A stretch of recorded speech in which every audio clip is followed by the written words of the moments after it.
Okay, we're back.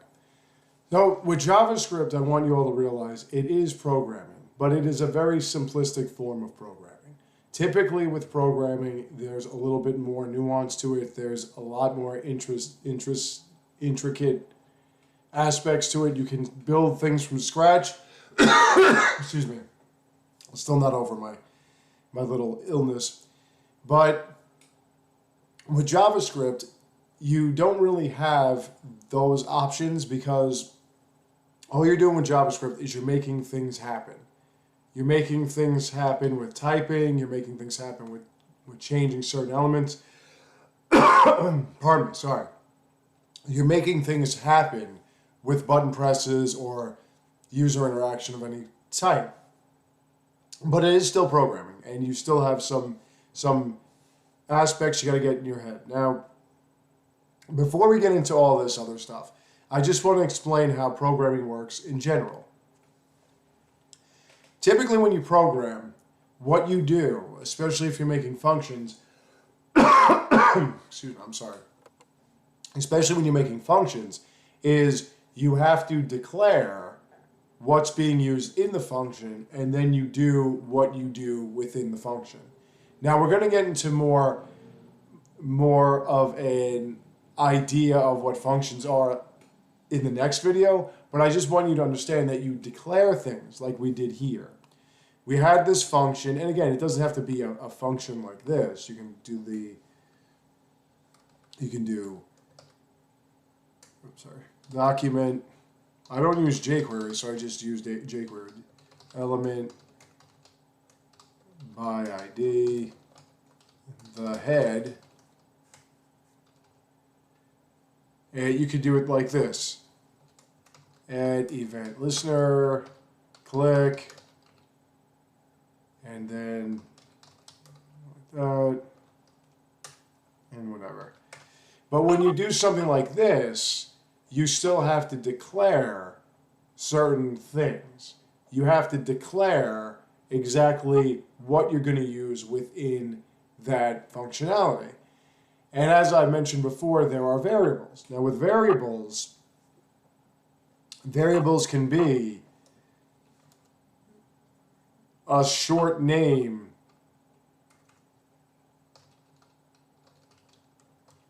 for one of these elements we're going to reference. Do I have a... Yeah, let's do this.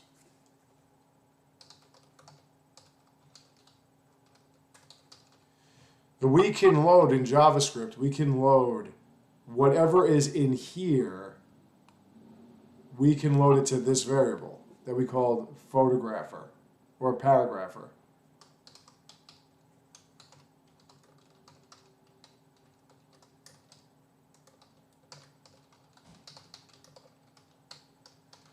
And what we can do with that is we can then, after we've declared it, we can then reference it, the declaration, so we can say inner HTML equals I changed it. And now, again, we don't have to declare it as a variable. We can just use this, but that variable can take in the value of whatever this is anyway. And we can just shorthand it and do this so that next time we hit, actually I kind of, wait a minute. Which one's the head again? That's the header, that's this, right? Wait, which one is it? Yeah, I did screw up. Let's not do the head. Let's do, what was this button called? Did I put an ID on that button? Okay.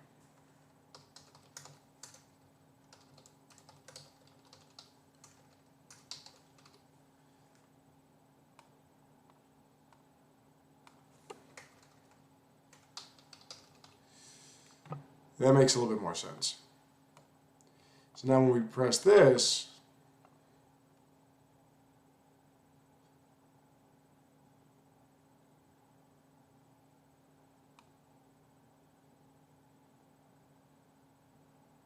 ID equals paragrapher.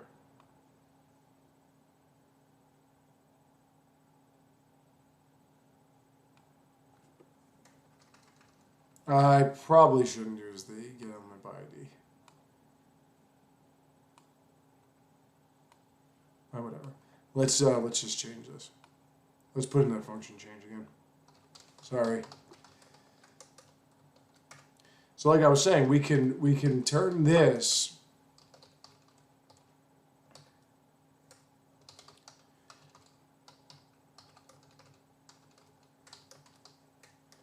however we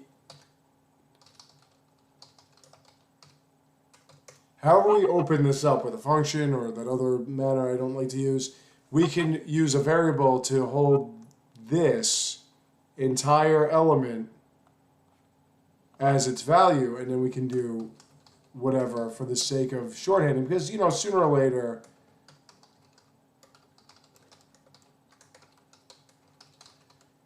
you want to do things a little bit more complex than just pressing a button and changing something. Why are you not changing?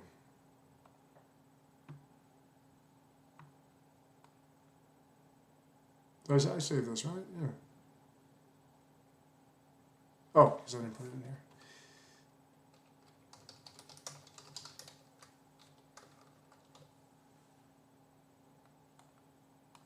We're getting to the point, don't worry. Okay, so we can just, you know, we could just store values into a variable that would be an actual element, or we can put in, like, say, a number. And then we could say that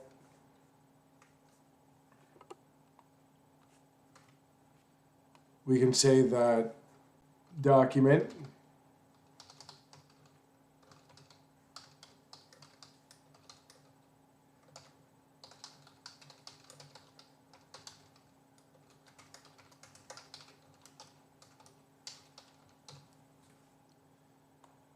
So now when we use the change function, it becomes 1. And we could put anything in there. We could put in how's your father? You know, again, variables can hold any value that we want. But we can also make this variable equal the value of whatever we put here. And that is the ID username. So again, it's best you can do something like, you know, input. You could do something like get query select or whatever. Like, you can use something like that and just get the input. But it's so much easier to put IDs and everything. So we can say document get element by ID. Like, we could say query selector and use the input name thing, but we're not going to worry about that right now. We're going to say username dot value, and now this variable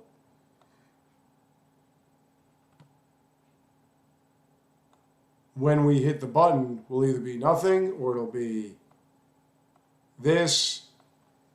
It's whatever we put in here, because this variable is going to take whatever we tell it to take. We can put in our own values and we can have it just shit that out constantly no matter what we put in here or what we put here, whatever. But if we wanted to actually do something a little bit more interactive, we would want to do something along the lines of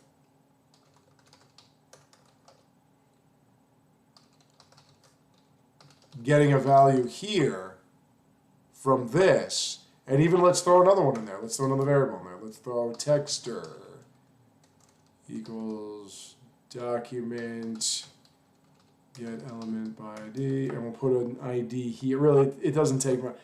I mean, if you're using somebody else's system, like when we use frameworks and stuff like that, if you're using somebody else's system, they might have their own naming conventions.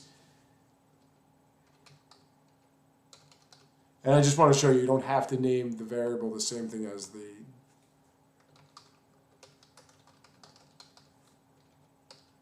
the ID of the element you're trying to take. So you can name this variable texter, and you can get it from the ID text place. Makes no difference. And we could say that, and we could say document get element by, and let's use it. Let's say, wait, I forgot what it was. I think it's class name, but let's just do ID again. I'm lying. We're going to just go back to that. And we can say, we can give an ID to this.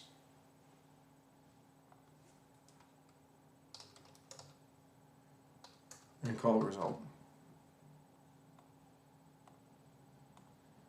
Let's say result. Texter. So now when we hit this button, save, thank you. So now when we hit this button, we can make a variable value based on this and what we type in here. And when we hit that, this changes. Wait, which line was that? And this changed. Hold on a second. Which line are you? You're the hiu, hiu. Okay, all right, so you're this line. All right, there you go. Let's do something a little bit more discernible. Let's go, I am the bookman, baby. And now when we hit this, as you can see, that changes, and then that changes. So when you have simple variable declarations, again, when you first open up a function of any kind, whether it be, or a class, well, I mean, in this case, we don't really build classes. Like this is more or less building a class in JavaScript, making it a variable. Because everything is an object. Everything in JavaScript. Everything on this page, everything including the window, is an object. And we could just do what we want with these objects in JavaScript. JavaScript is both handy in that sense that it's very visual. So everything that you see, you can do whatever you want with it. Whereas it can also be kind of ugly because like I said, we got to get the document, we got to say what we want to get in the document, then we got to reference another function, then we got to reference another function, then we got to reference another function. But like there's just so much function referencing because it is just objects. And with objects, you just keep referencing different functions. That's what they do. But we declare what we're going to use. So because so many people bet on football, watch football, excuse me, I'm just opening the window a little bit. You know, before a play starts, the team has to declare, I do declare, Mr. Bonaparte. They have to declare who's a receiver. Okay, that guy's a receiver, that's what you do with the functions. You would want to initiate what you're using before you use it and how you use it. We want to use these variables to take on dynamically these values, and then we want to do something with it. Here, in this case, we wanted to change the inner HTML of this paragraph and this paragraph to equal whatever we typed here and whatever we typed here. Now, again, these are just regular variables. These variables will only work here. They only work within the brackets or the parameters of the function that we declare them in. If you wanted one that would work throughout, no matter how many nested functions you have in here, you would use const. Bloper, blope.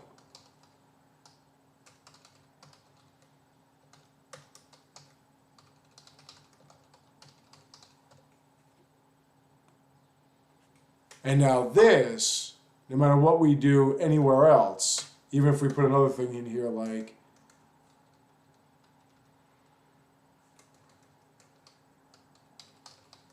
function, whatever, we drop this function even further down, this would still work in here.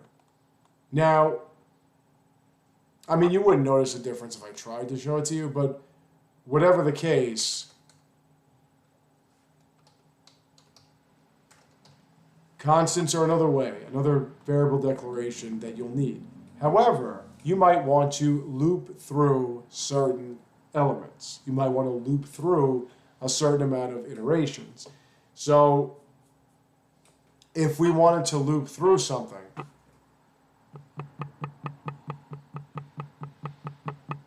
I'm trying to think, what can I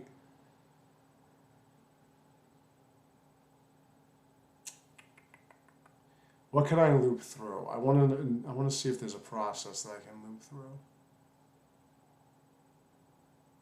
Well, I mean, well, let's just count. Let's just do it like a count, okay? Let's go like this. Let's say we have a variable. No, actually, let's not do it like that. Let's go for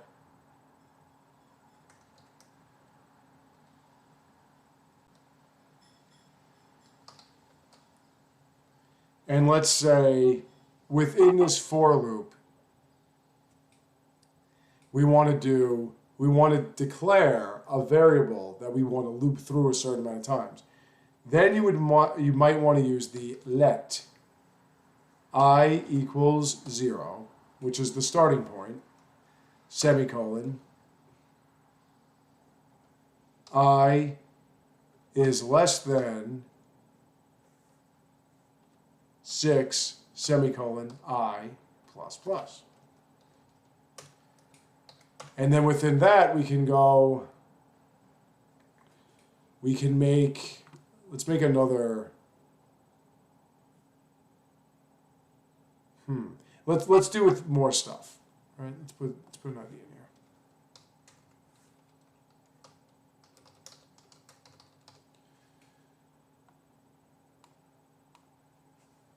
You can go document, get element by ID,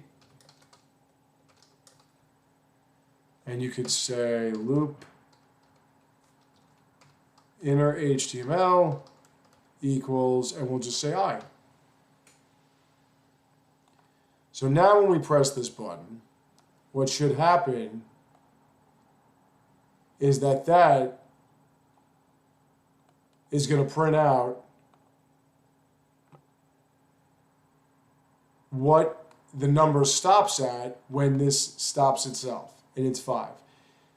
But I want to kind of show you how it works per. So what we're going to do is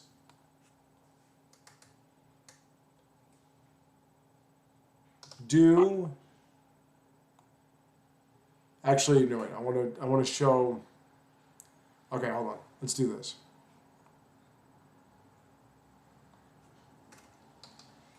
I want to show you how it iterates. Well, I mean, let me just explain to you first. So we're letting this I equal 0. This is how you do for loops or any loops in this JavaScript format. We're letting I equal 0. So we're starting at 0. Now, I want you to understand that in computers, everything starts at 0. It doesn't start at 1, it starts at 0. And then, as long as it's less than 6, we're going to keep increasing the value of I by 1. Plus plus equals plus 1. It's the same as this. And then, we keep looping through that until it gets to 6. Well, the last number that it will hit before it gets to 6 is 5. If I keep hitting this, it's going to keep saying 5. I mean, I guess the reason is because I had to wait for a button press. If we just did it on load, if we went like this,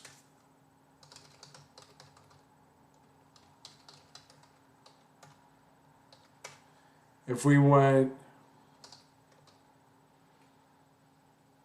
for let I equal 0, I less than, say you could do less than equal to 5, doesn't matter. I plus plus, what we can do is we can go, I need to put it somewhere. That's what she said. I need to,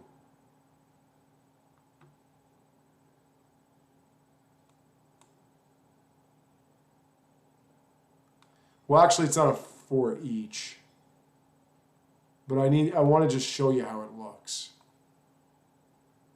So let me see. Let's go document get element.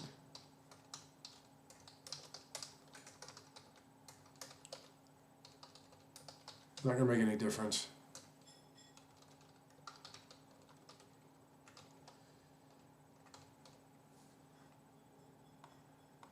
Because what we need to do is we need to get through each iteration. It's just going to say 5. But there are other ways that you can loop. But like that, like I said, those are the different variable types. Now we can go like variable equals, variable whatever equals 4, and then we could say const this that equals 7. And we can go for blah, blah, blah, document, ID, paragrapher equals this, that, document, get element by ID. What else do I have here? I have result.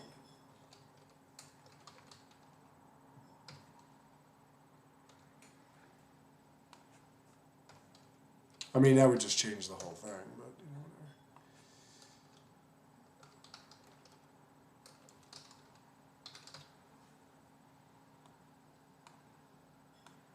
And they change and everything like that when you hit the refresh button. I mean, it doesn't matter. You just got to know where you want to put these types of declarations. So like I said, you declare it, you declare it, you declare it. Typically, you would use lets within loops. You'd want to use variables pretty much anywhere else. And constants, you'd only want to use if you have like a lot of stuff going on. If you got something simple, you could just declare it a var. You don't even have to put a declaration of a var. You can just say whatever. Yeah, 6, whatever. You can just say that, and when you hit refresh, it's still saying, like, because it defaults to using these names as variables. It's only like if you really need to differentiate a constant variable from a let, from a regular variable, that you might want to put var in there.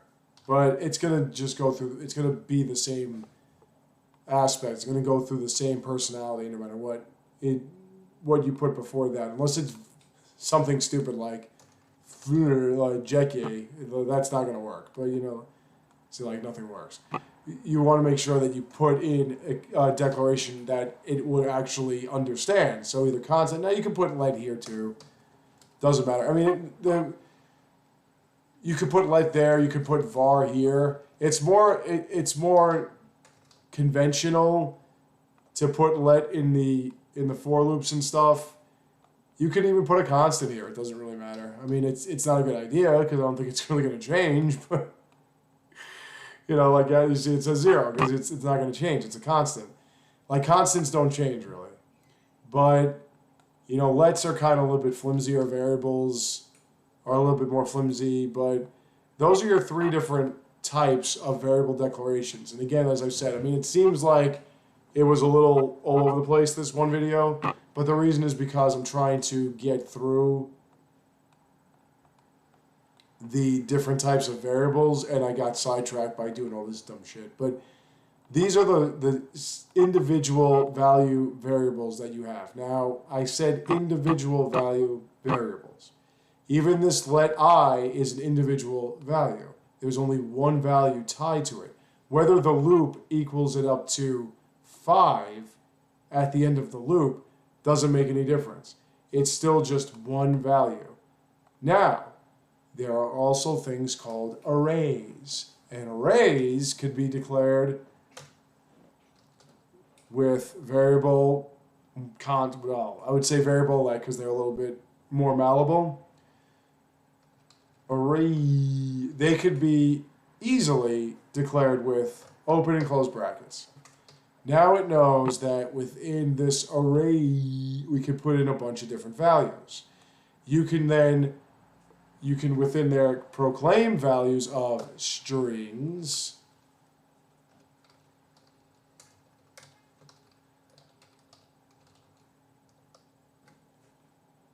in which case we can go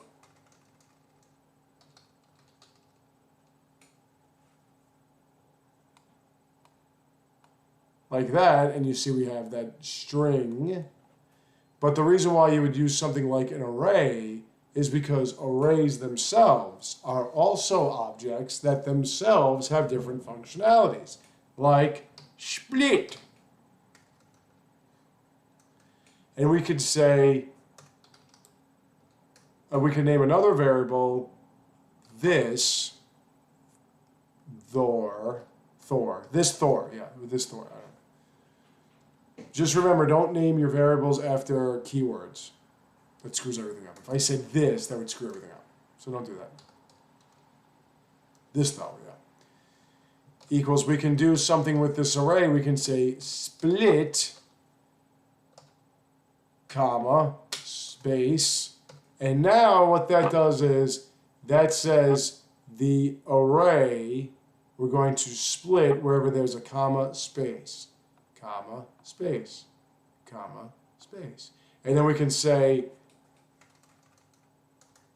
this though, and we can go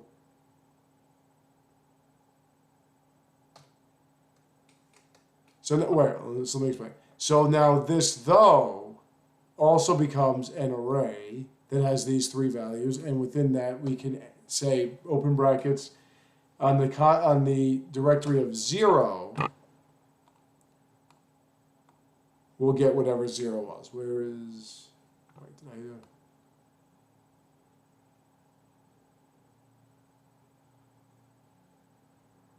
Well, I didn't declare that. Okay, anyway, I'm making this more confusing than it needs to be. Sorry, folks. Let's do it like this. This will make it a lot easier for you. Okay, so anyway, so we have an array. It's a blank array, right? Now, what we can do is we can go within here in the for loop. We can go var array equals I.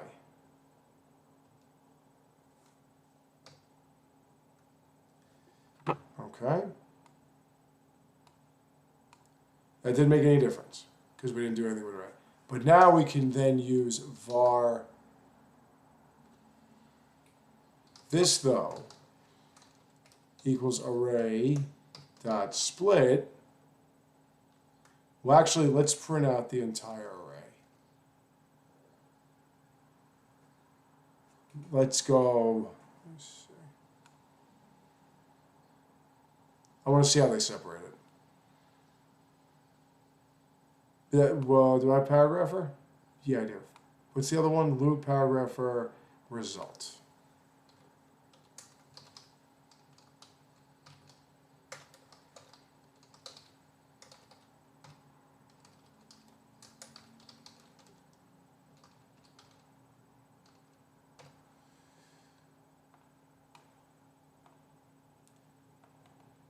It's really not cooperating with me, but anyway. So what you would do with an array if you wanted to get these values is you would want the array, since it can hold many values, you'd want it to load in each one of these values, and then you'd want to split them using the split functionality. I'm going to be back in a second. I want to just kind of work on this for a bit, just so I can give you a better idea of what I'm talking about. I hope I didn't confuse the hell out of you right now. But like I said, when you open up any function or you do any kind of functionality, what you want to do is you want to declare what you're going to use, and then you go into how you're going to use it. And you have these different variables to hold values, and they can be declared in certain ways. So I will be back in just a second. We're going to work a little bit more with this as we move on to actual functions themselves in just a minute.